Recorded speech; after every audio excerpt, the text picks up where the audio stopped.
इसलिए जो कुछ वह पुरुष करे वह सफल होता है। आमेन। अभी यहाँ पर क्या लिखा है कि ये भजन संहिता 1 में कि जो पौधा या पेड़ कहाँ पर लगाया गया है? नाली के किनारे, मतलब पानी का जो प्रवाह होता है।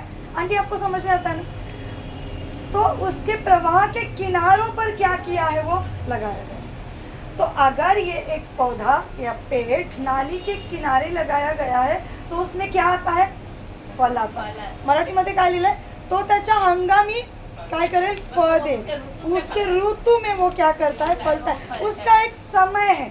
ऋतु यानी उसका क्या है? एक समय है। अभी बहुत सारे फल हम ऐसे देखते हैं कि जिसमें क्या है, कुछ फल ऐसे हैं जो उसके विशेष हंगाम में ही आते हैं। जैसे हमने आम को देख लिया या ऐसे ही था।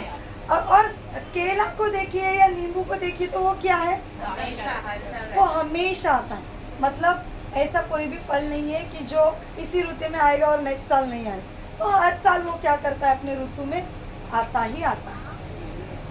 और ये ऋतु में आता फल तो लाता ही है, लेकिन साल भर इसके पत्ते नहीं मुरझाते। और मनुष्य को बाइबल में अभी इस वचन में कैसे दर्शाया है? एक पेड़ के रूप में दर्शाया है। आप और मैं अगर एक वृक्ष है तो हमारे पत्ते कभी भी नहीं मुरझाने चाहिए। मुरझाएंगे नहीं, मुरझाने नहीं चाहिए। हम क्या करते हैं? खुद को यीशु मसीह से अगर हम दूर करेंगे तो मुरझाएगा नहीं पौधा। पानी नहीं डालेंगे, खाद नहीं डालेंगे, उसकी साफ सफाई नहीं करेंगे तो पौधा मुरझाएगा नहीं, मर ही जाएगा, है ना। लेकिन आप और मैं उस पानी में लगाए गए हैं जो कभी भी खत्म नहीं होगा। जीवित पानी है वो। हालेलुया। वो जीवित पानी में आप और मैं क्या किए गए? लगाए गए।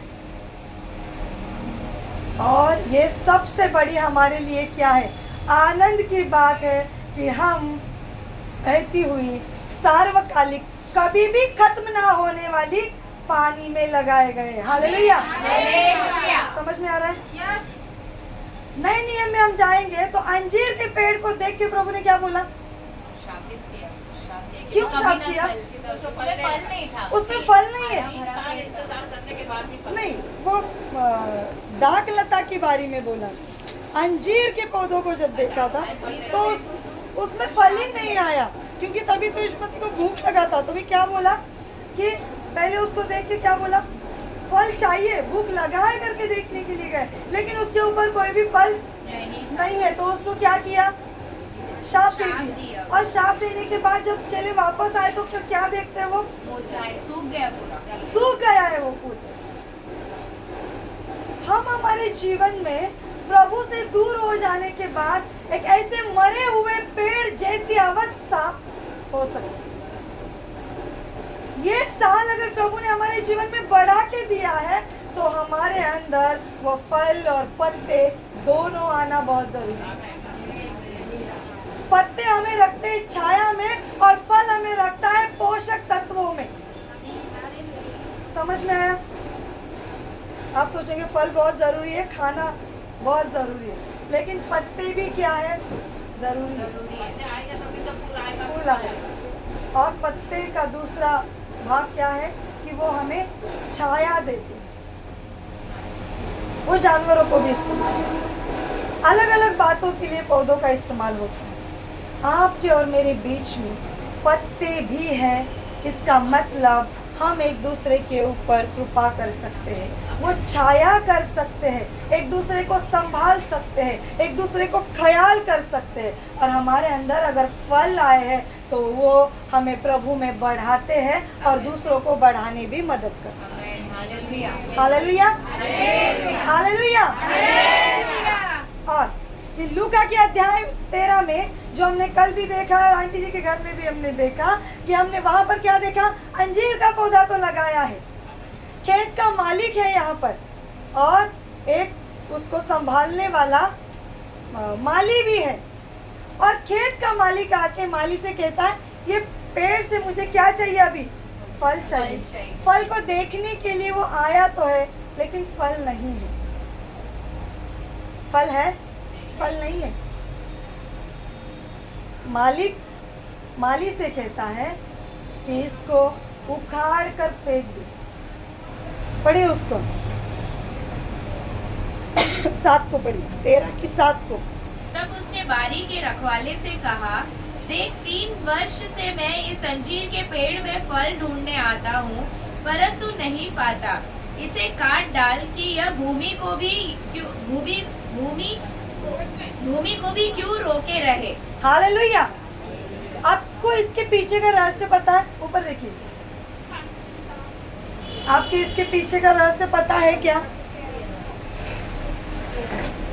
अभिषेक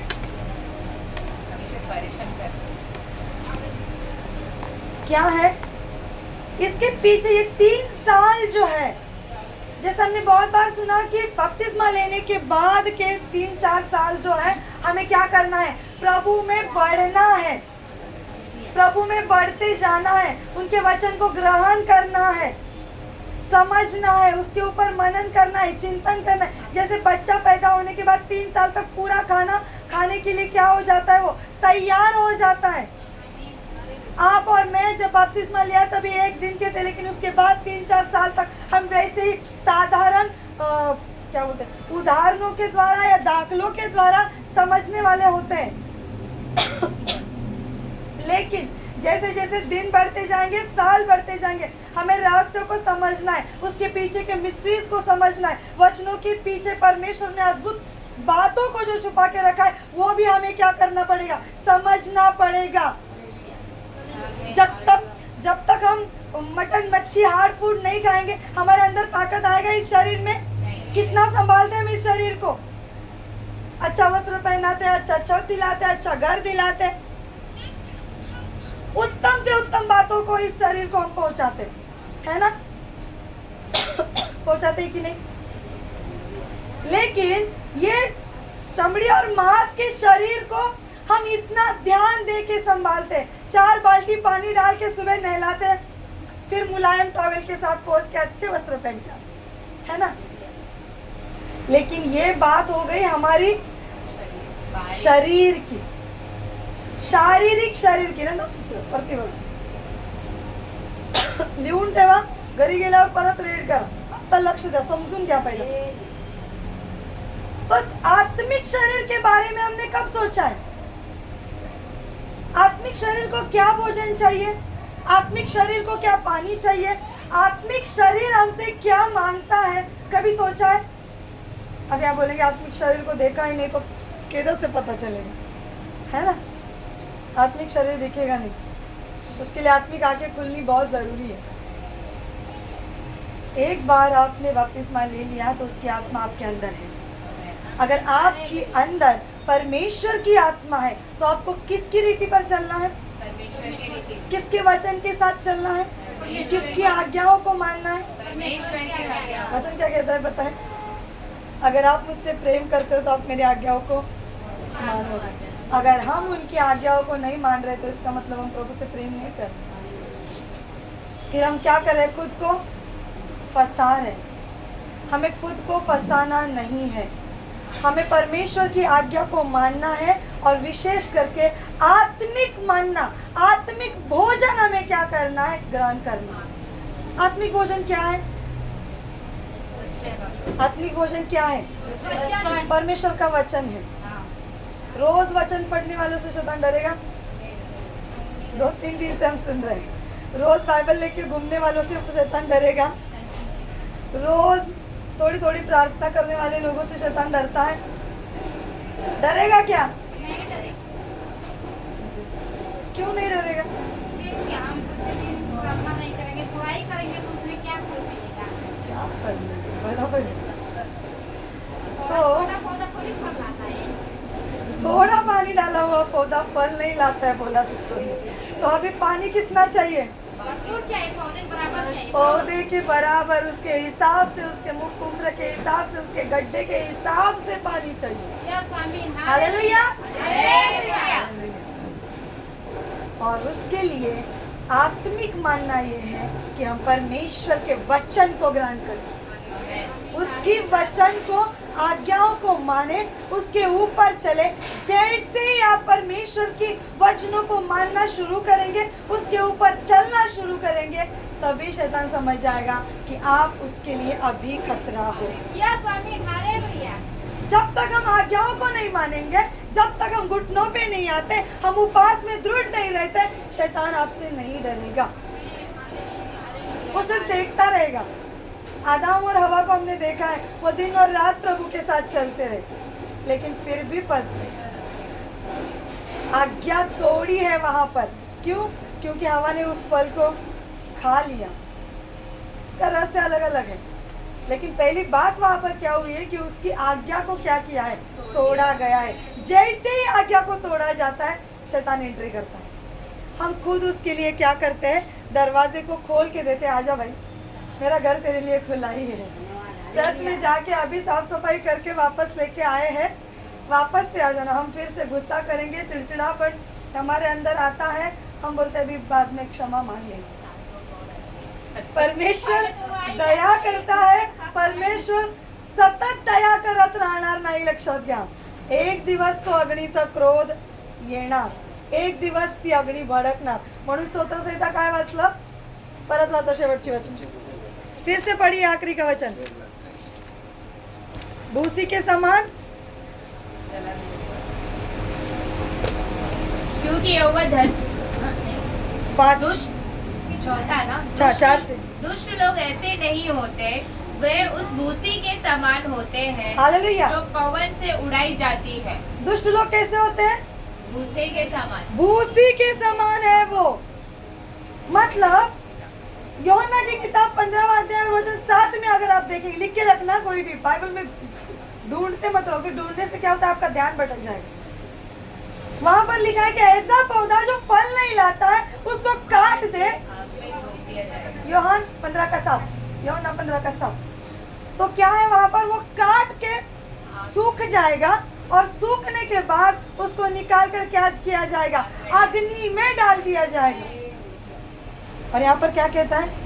वो दुर्जन भूसी के समान क्या हो जाएगा? हो जाएगा। अभी आप सोचिए, 2025 ये साल हमारे जीवन में परमेश्वर ने आयु की मर्यादा में अगर बढ़ा के दिया है तो क्यों दिया है? हंगाम में फल लाने के लिए, जैसे साम्स में पढ़ा, या लूका की किताब में जो फल नहीं ला रहा है 3 साल से, और मालिक कहता है कि उसको काट निकाल फेंक। या वो पौधा जो यूहन्ना 15 में लिखा गया है कि यीशु मसीह उसको साफ सुफ करेगा। कौन सा पौधा बनना है आपको? फल लाने वाला पौधा बनना है, तो 9 फल आने बहुत जरूरी है उसमें, है ना? यूहन्ना 15 की 1 को पढ़े।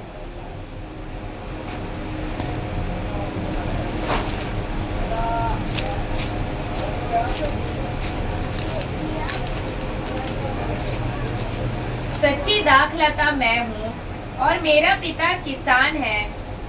जो डाली मुझ में नहीं और नहीं फलती, उसे वह काट डालता है, और जो फलती है उसे वह छांटता है ताकि और फले। हालेलुया। एक और, जो डाली नहीं फलती आणि फळ देणाऱ्या, जो फलती है, वह उसे छांटता है ताकि और फले। हालेलुया। क्या बोला सिस्टर ने अभी? उसको थोड़ा थोड़ा छांटा। हम फल लाने वाले होंगे इस साल। सबको कबूल है कि हम सब फल लाएंगे? ऐसा नहीं है कि गलत डाली ही काटी जाएगी। अभी बता रही हूँ, गलत डाली या सूखी हुई डाली या कीड़े मकोड़े वाली डाली ही काटी जाएगी, ऐसा नहीं है। वो सीधा काट के अलग की जाएगी। समझ में आ रहा है? जो डाली फल नहीं दे रही है, वो सीधा काट के अलग की जाएगी। क्या बोला है वहां पर? माझ्यातील फळ न देणारा प्रत्येक पाटा तो काढून टाकतो। मेरे अंदर जो फल नहीं दे रहा है, वो सीधा क्या हो जाएगा? काट के अलग किया जाएगा। लेकिन फल देने वाला जो है, उसको काटा छाटा कीड़ों मकोड़ों से बचाया भी जाए। अभी ऊपर देखिए नंदा सिस्टर, फल लाने वाला पौधा हम सब बनेंगे इस साल।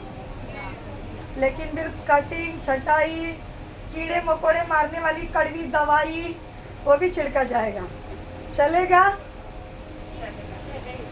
फल लाना है तो ये हर एक पौधों को सहना पड़ता है कि नहीं? बराबर है ना सिद्धि सिस्टर? हम सब ने खेती किया हुआ है, सबको पता है। डोर में भी कोई एक अच्छा प्लांट है, वो बढ़ नहीं रहा है या फल फूल नहीं रहा है, क्या करते हैं हम उसको?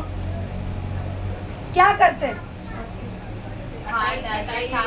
करते हैं उसको, पहले क्या करते हैं उसको? काटते हैं, है ना?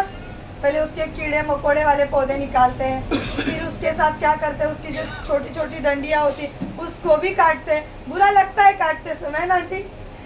इतने प्यार से बड़ा किया है लेकिन अभी काट रहे हैं, प्रभु को भी बुरा लगता है हमें छड़ी देने पर। लेकिन पर्याय दूसरा नहीं है। कटाई के बाद ही एक पौधा अच्छी नई क्या लाता है? ग्रोथ होती है उसकी। मराठी में क्या मतलब? त्याला छान नवीन सुंदर पालवी है ना, नए पत्ते आते हैं और नई पत्तियों के पीछे क्या हो जाता है? नए फल आने वाली, फूल आने वाली शाखाएं आती है। हम चाहते हैं कि इस साल में हम फल लाएं, लेकिन हमारे अंदर जो पहले के स्वभाव के जो पौधा लगाया है तब से लेके स्वभाव के जो कीड़े मकोड़े हैं ना, उसको काटना बहुत जरूरी है। उसके लिए नीम के पत्ते को पीस के, ऐसे पुराने ज़माने में नीम के पत्ते को पीस के या उसको उबाल के उसका पानी दूसरे पौधों के ऊपर स्प्रे किया जाता है, या पपीते के पत्तों को आप क्रश करके पानी में भिगो के उसके लिक्विड को भी दूसरे पौधों को प्रेशर करने से क्या होता है, उसके ऊपर से कीड़े मकोड़े निकल जाते हैं। लेकिन अभी उससे भी ज़्यादा हो गए। अभी मेडिकल वालों ने केमिकल फॉर्मूला निकाल के दवाइयाँ बनाई है, जो उसको पानी में मिला के हम क्या करते हैं, एक ही बार में लगा दो, पूरे कीड़े मर जाए। दूसरी घास निकालने के लिए पहले के टाइम में लेडीज लोग जाके काट के निकालते थे, लेकिन अभी वो भी ज़रूरत नहीं है, दवाई डाल दो, दूसरे दिन वो मर जाएगा। लेकिन उससे भी खतरनाक हमारा माली है, उससे भी खतरनाक क्या है? हमारा यहाँ पर काम करने वाला यीशु मसीह है। वो सीधा बोलता है कि फल नहीं लाओगे तो काट के अलग किए जाओ। 3 साल जो वहां पर दिखाए गए हैं, ये 3 साल यरूशलेम को यीशु मसीह ने उनके 33.5 साल में, जो 3.5 साल का कार्यवाक था, वो 3 साल में उन्होंने क्या किया? लोगों को सुवार्ता बताया, लोगों को पिता के बारे में बताया, उनके नियम और अधीनों को रहने के लिए बताया, लेकिन किसी ने भी नहीं सुना। और जैसे ही 4था साल शुरू हो गया, उसमें आधा खत्म हो गया, उन लोगों ने यीशु मसीह का तिरस्कार करना शुरू कर दिया और वो 4थे साल में यीशु मसीह को क्रूस पे चढ़ाया गया। अभी समझ में आया 3 साल क्यों है और 3 साल हमें बढ़ने के लिए क्यों दिया है? क्योंकि 4थे साल में हम फल लाएं। बपतिस्मा लेने के दिन से लेके अभी तक अगर हमने फल नहीं लाया है तो हम कौन से राइट या लेफ्ट में जाने वाला पौधा है, ये आपको खुद को समझना है। इसका न्याय मैं यहाँ बैठकर पास्टर जी याजक कोई नहीं करेगा, इसका परख हमें खुद को करना है। हम क्या कर रहे हैं और कौन सी जगह जा रहे हैं। फल अगर हम ला रहे हैं तो सांगते ना, फल अगर हम ला रहे हैं तो गलती के अध्याय में लिखे गए जो फल हैं, जो प्रीति, शांति, सहनशीलता, चांगुलपना, विश्वासुपना, इंद्रिय दमन, ममता, सहनशीलता, ये सारे जो फल हैं वो हमारे अंदर होंगे। ये फल बहुत इंपॉर्टेंट है, क्योंकि जब तक ये फल हमारे नहीं अंदर आएंगे तब तक हम प्रभु की उपस्थिति में नहीं होंगे।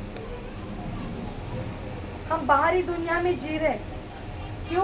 क्योंकि वो दिखावे का जीवन है। हम बहुत अच्छा दिखाते, वाह वाह मेरे पास 400 रुपए का साड़ी मैंने लाया है, मुझे पता है। बाहर जाके बोलेंगे 4000 का है, देखो कितना अच्छा है।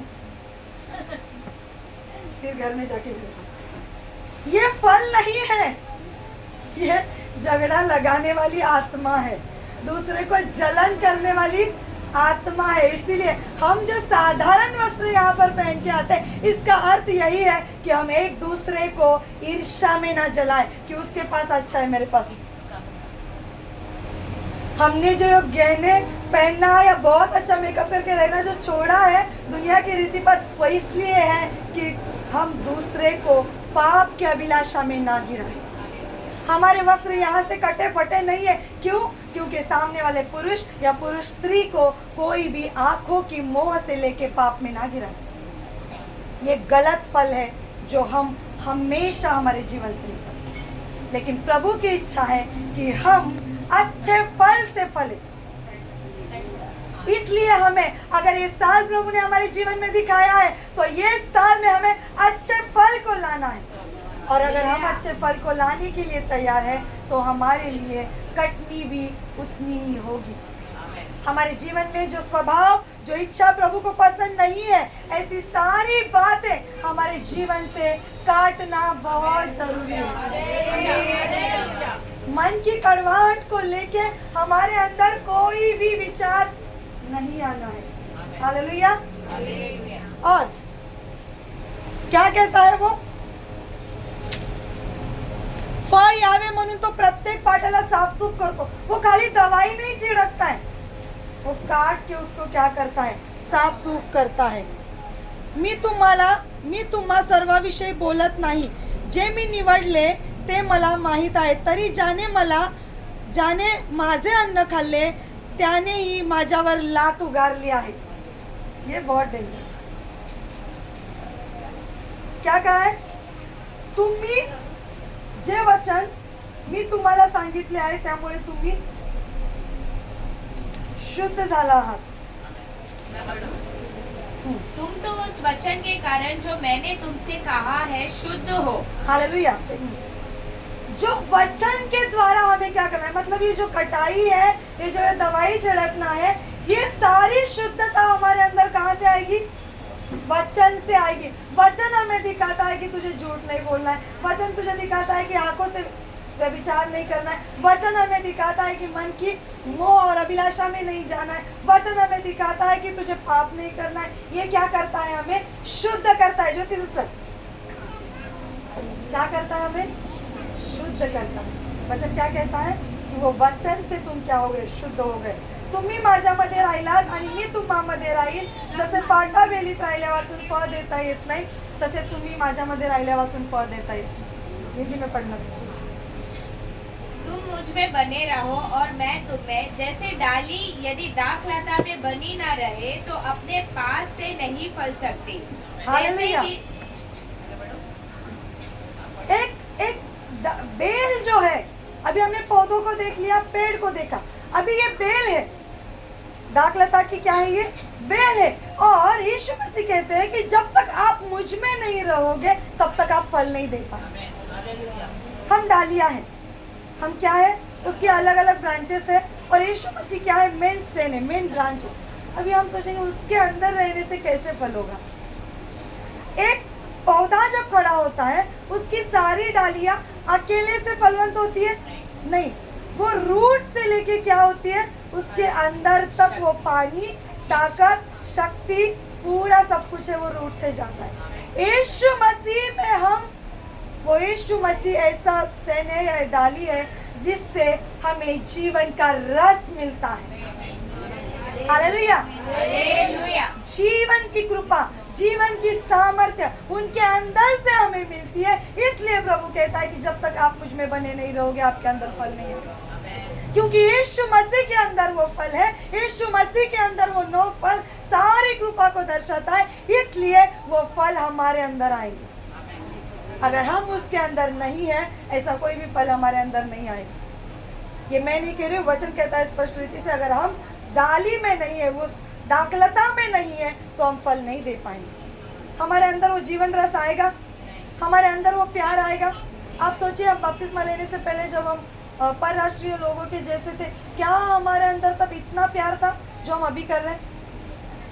जो प्यार अब हम कर रहे हैं एक दूसरे के साथ, एक दिन भी एक दूसरे को नहीं देखेंगे तो ढूंढते किधर गया, क्यों नहीं आया। इससे पहले करते थे। जो हमारे रिश्तेदार अभी भी है, वो तभी भी थे, अभी भी है, लेकिन क्या हम किससे ज्यादा प्रेम कर रहे हैं अभी? हमारी कलीसिया से या उन लोगों से? किससे प्रेम कर रहे हैं हम? क्यों कर रहे हो कलीसिया से प्रेम? किसने बोला पैसे दिए आपको इधर प्यार करने के लिए? 10-15 किलो चावल दिया हमें, पास्टर जी ने, मैंने, सिस्टर जी ने, निशा सिस्टर ने दिया इधर केरला का खाना। नहीं, किसी ने कुछ भी नहीं दिया है ना?